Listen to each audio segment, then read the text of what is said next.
To impose an emergency state all over the country, this is proposed at a National Security and Defense Council meeting today in Kyiv. Meanwhile, the decision will not be enforced in the territories of Donetsk and Luhansk regions. According to the regulation, the state of emergency provides a wide range of restrictive measures, including the traffic of a public transport, security checks, enhance of a security regime among objects of strategic importance, and also the prohibition to hold public events and protesting. There is a special regime in Donetsk and Luhansk regions. It is currently regulated by our legislation. They are in another legal zone. That is why the state of emergency is not imposed there. It's a pity it was introduced there a long time ago, starting in 2014. Depends on the situation. The headquarters will take those or other decisions. I note it if it is necessary. Sorry for the language, no one will harass anyone, but it is our duty, our task to ensure safety when necessary.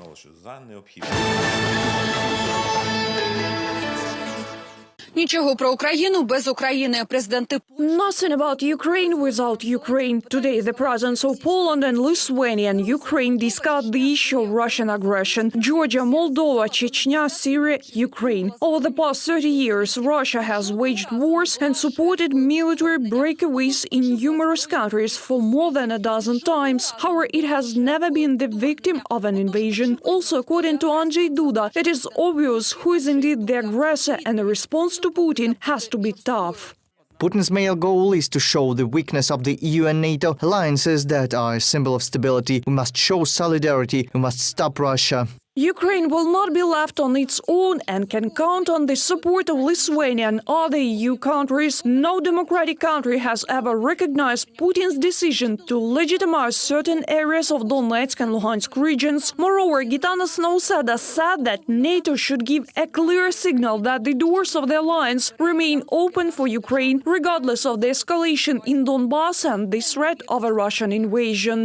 8 years ago it began in Crimea and Donbass, and now Russia has taken another shameless step over the red line. I want to be heard clearly. Luhansk and Donetsk are and always will be a part of Ukraine. Lithuania will not recognize any attempts to undermine the territorial integrity of Ukraine, nor will we recognize the illegal annexation of Crimea. We will stand by the fraternal people and help in any way we can. Lithuania is with you. Glory to Ukraine. The president of Ukraine welcomed the decision of European countries to impose sanctions against Russia in response to its violation of international law and the legitimization of the illegal and military operations of the non-government control areas. We are united in our assessment of these crimes. This is an act of aggression against our territorial integrity. Russia went after the chevrons of the separatists. This is one-sided withdrawal from the Minsk agreements. The response of the international community has to be rapid and tough. Україна розраховує на підтримку міжнародних партнерів у питанні. Ukraine expects the support of international partners in the fight against the aggressor. Moreover, Volodymyr Zelenskyy noted that Russia must be the guarantor of Ukraine's security. Reported by Yulia Granovska, Alexey Adrisov, UATV News. For the third day in a row, 85,000 residents of Donetsk region have been without water. Illegal armed formations shelled the Donetsk filtration station. In particular, shells of large-caliber weapons damaged 2 transformers of the water supply system. There are wells in residential areas, but unfortunately most of them do not work, because a lot of people have left their homes since the start of hostilities. We have been living without water for the third day. We're washing dishes in bowls using water from the wells. It's the illegal armed formations who are bombing everything. Yelenivka to Kochaevsk are constantly under shelling. The reason for the lack of water is the rupture of the water supply line of the Donetsk filtration station in the so-called grey zone.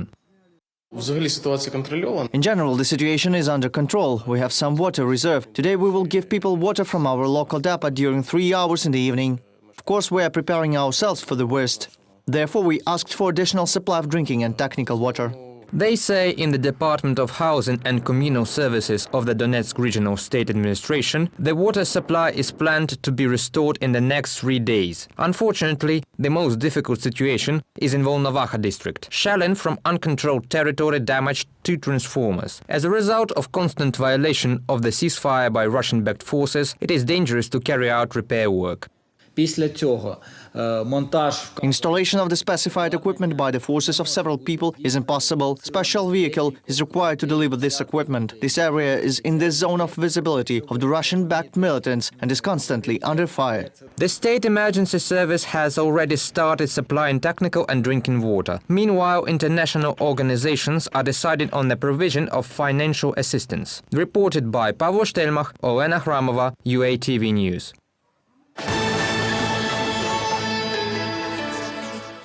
Я включил, 2 минуты посмотрел. I turned it on, watched it for 2 minutes, and then turned that insanity off. I don't want even to discuss it. No, of course it's not right. This is the territory of Ukraine, legally. Well, as in terms of peace plans, anything can happen. No one knows exactly what's in the head of this crazy Russian leader. We must get ready. I don't know for what, but I hope that everything will be all right. It's very bad because Putin is inflaming the situation. He's inflaming panic. Everything is getting worse. People are nervous. Salaries are not rising. Prices are rising. Panic. Oil is getting more expensive. Petrol is getting more expensive. Fares are getting more expensive. Very disgusting. This was an expected statement.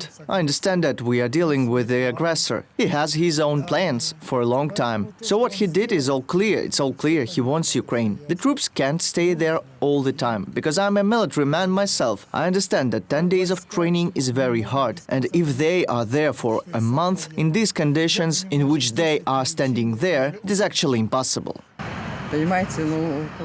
Well, if the person is sick, what else can do? This goes beyond all limits, and what makes my outrage even worse is the fact that they know the names of those who took part in the Odessa events on May 2nd. You know, it sounds like a confession if we talk about it that way.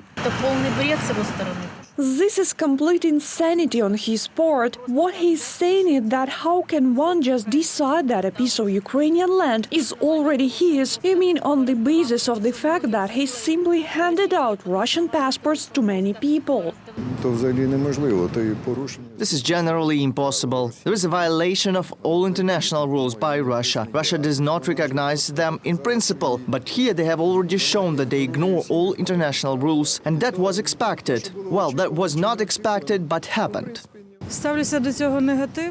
I have a negative view of it. It is our territories that are occupied, and they cannot be self-sufficient and cannot be recognized as independent entity. It is simply not possible to say they are part of Ukraine and should be part of Ukraine, and the green man should go away and leave our citizens in peace.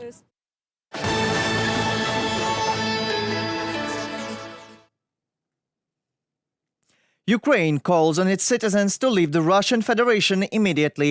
The provision of consular assistance in the territory of the aggressor country may be limited. This was stated by the Ministry of Foreign Affairs. It is also highly recommended to avoid traveling to Russia. On the screens, you see the phone numbers, diplomatic institutions of Ukraine in the Russian Federation. Call if you need consular assistance. More than 8 years have passed since the beginning of the occupation of the Ukrainian Crimea. During this period, over 65,000 people were forced to leave their homes. Hundreds of residents of the Crimean Peninsula became victims of persecution, illegal arrests and punishment in Russian detention facilities under fabricated accusations. According to the Crimean Tatar Resource Center, 238 people were prosecuted for political reasons. 169 of them are representatives of the indigenous Crimean Tatar people. People on political grounds are also subjected to allegations under the so-called administrative code. This is already thousands of people. Despite the long parting with the Crimea, the citizens of Ukraine fondly remember the peninsula and do not lose hope that one day the Ukrainian flag will once again be raised above it. I was all my childhood in the Crimea, Sudak, Alushta, Feodosia. I remember everything. What did you like most of all? Atmosphere, people. It was cool. I just want everything to be good. My family lives over there, where Donetsk is. I just want peace. I was in the Crimea as a child once. It was very nice there. I wish they would bring it back, and I would like it to be good without war. году в 13-м еще, когда I was in Crimea in 2013 as a child. My memories are good, by the way. There were 3 families in our hotel. There were Belarusians, Russians and Ukrainians. And it was good then. I am more than sure that sooner or later it will return, most likely in a diplomatic way. I think if they hold a fair referendum, everything will work out. In order to prevent Crimea from disappearing from the agenda of Ukraine and the world, the Crimean Tatar Culture Center is launching a special information campaign before the anniversary of the beginning of the occupation.